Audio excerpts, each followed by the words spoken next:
way, but the buses are pretty well on time. In fact, the next bus is my son Raymond's driving, and he's usually on time. Now that the war is over with, he's taking me out for a special treat. We're going to Robertson's. We're going to the tea room. He said he had something he wanted to tell me, but I'm not sure what it is. But I do have something I want to show him. I just got this. With my son Rachel going in to service, I now have this, and I can put it in my window. Each star represents a member of your family that served during the war. I have 5 sons that served. Beautiful. I'm very, very proud of them. My son Herman. Now Herman was in the Army during the 1930s. In fact, he was in Pearl Harbor, Hawaii at that time. He sent home pictures, beautiful pictures of Diamond Head, girls in grass skirts, Herman in a grass skirt.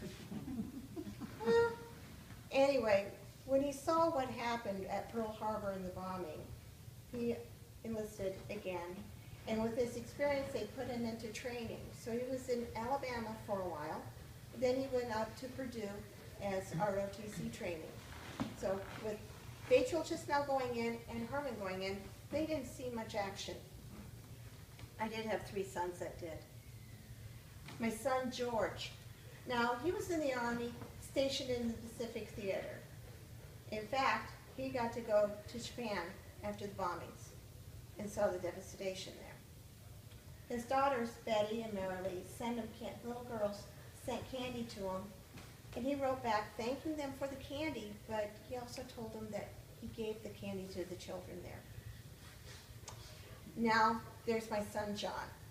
Oh, what am I going to do with that boy? Honestly, he did see the second wave of Normandy at that time, and he served as an engineer building bridges across the way. This normal war tactic, you bomb your bridges to stop the troops. You have to have somebody build the bridges to get the troops back over. And John was one of the men building the bridges. But really, what am I going to do with that boy? Honestly, what boy would send money home to his mother with a note asking her to propose for him and to buy the ring? Honestly, Frances is a lovely girl, but she's going to have her hands full when he comes back. Then I have my son Jim. Now Jim had to be different from his brothers. He went into the Navy. Now he was in the Atlantic Theater, and he basically was on the ships transporting troops back and forth. Now I talked about my 5 sons. I have a 6th son, Raymond. Raymond was 1A for 1 month. 20 days after the bombing of Pearl Harbor, his first daughter, Charlene, was born. Beautiful girl, brown hair, curly, just gorgeous. Anyway, it was determined that bus drivers was necessary for the cause. You see, they were rationing the gas, they were rationing the tires, and they were encouraging everybody to use public transportation. Raymond had the job at Indiana Motor Bus Company for 16 years already, and he was pretty well guaranteed a job. So he stayed home. Doesn't mean he didn't work. I mean, Evelyn, his wife, would tell me that she would get calls. They would get calls in the middle of the night asking Raymond to come back to work and drive a bus of inductees either to Chicago or to Indianapolis. He would also drive a bus down to Bunker Hill, you know, the Air Force base between Peru and Kokomo, and drive the troops, the soldiers, to either Chicago or Indianapolis. And Raymond was also busy with me. I'm a widow, and I had children at home still for a while. And he also helped his sister, Mabel, who was also a widow with 4 young children.